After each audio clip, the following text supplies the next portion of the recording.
peuple de Dieu, de partout où vous nous suivez, que Dieu vous bénisse. J'aimerais m'adresser spécialement aux mamans ce soir.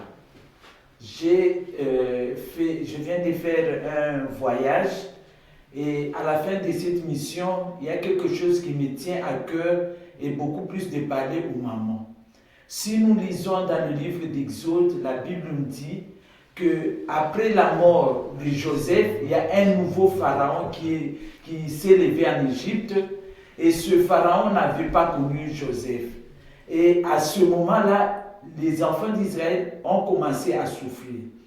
Et je parle beaucoup plus aux mamans, pourquoi? Puisqu'en ce temps-là, quand le nouveau pharaon qui est venu, il a constaté que parmi les enfants d'Israël, il y a quelque chose de bon qui va sortir.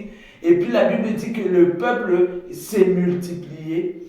La Bible dit qu'ils ont donné une instruction, qu'on commence à tuer tous les enfants mâles. On ne tuait pas les filles, mais les garçons. Pourquoi? Premièrement, puisque la sémence, ça se trouve dans l'homme, dans le garçon. Et de deux, on va tuer les garçons puisque c'est au travers des garçons que la délivrance sortira. Mais il y a une femme. La Bible dit que cette femme-là, on l'appelle la maman de Moïse. La Bible ne nous donne même pas son nom.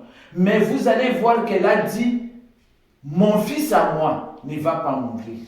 Et je crois que maintenant, je suis en train de m'adresser aux mamans. Si tu veux que ton enfant, ton fils à toi, puisse être différent des autres, il faut comprendre l'environnement dans lequel tu te trouves et te lever comme une mère. Te lever comme Déborah a dit, quand je me suis levé comme une mère, la délivrance est arrivée. Et quand vous allez vous lever ainsi, je vous dis qu'il y aura beaucoup de changements dans vos vies. Et vous allez vous lever comment? Dans la prière. Une mère, c'est celle qui est à genoux pour ses enfants, à genoux pour sa famille. Puisque la Bible me dit, une femme sage bâtit sa maison. Elle l'insensée la détruit par ses propres mains.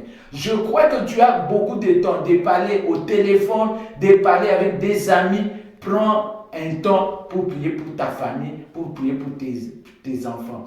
Les sages-femmes de l'Égypte ont dit à Pharaon, quand il a constaté que les femmes égyptiennes et israélites accouchaient les enfants mâles et vivaient, il a posé la question.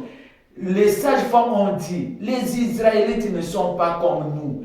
Elles sont vigoureuses et elles accouchent avant que la sage-femme n'arrive. C'est-à-dire, tu peux être là et tu donnes la solution à ta maison. Je t'exhorte, sors dans la distraction, sors dans les télévisions, sors dans les théâtres, les réseaux sociaux, sors dans les maboké, cherche Dieu pour ta famille et Dieu va te faire du bien. Une famille qui a une mère qui prie, je te dis que c'est une famille bénie. Même si le papa ne prie pas, mais une mère qui prie, je te dis que c'est une famille bénie. Je t'exhorte, je t'appelle à aller en prière pour ta famille et pour tes enfants. Laisse que Dieu puisse vous bénir. Merci.